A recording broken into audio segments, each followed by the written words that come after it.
બીજી તરફ આવતીકાલે એટલે કે શનિવારે ભારતીય જનતા પાર્ટીના સ્થાપના દિન નિમિત્તે ગાંધીનગર લોકસભાના ઉમેદવાર અને રાષ્ટ્રીય અધ્યક્ષ અમિતભાઈ શાહ વેજલપુર અને સાબરમતી વિધાનસભામાં લોકસંપર્ક રેલી રોડ શો પણ કરશે।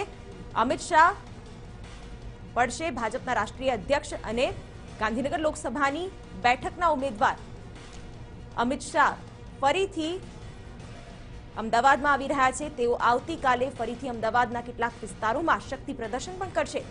તારીખ 23મી એપ્રિલે યોજાનાર મતદાન પહેલા તેઓ ગુજરાતના વિવિધ વિસ્તારમાં 5 થી વધારે જાહેર સભા કરી શકે છે। આવતીકાલે તેઓ ગાંધીનગર લોકસભા વિસ્તારમાં આવતા મતક્ષેત્રોમાં જઈને લોકસંપર્કનો રાઉન્ડ કરશે। તેઓ સૌથી પહેલા વેજલપુર અને સરખેજમાં સવારે 9:30 વાગે જશે, જ્યાં સમર્થકો પણ મોટી સંખ્યામાં હાજર રહેવાના છે। આ ઉપરાંત એલિસ બ્રિજ અને વેજલપુરના ધારાસભ્ય તેમજ અમદાવાદ પશ્ચિમ બેઠકના સાંસદ અને ભાજપ સંગઠનના નાના મોટા નેતાઓ અને હોદ્દેદારો પણ હાજર રહેશે।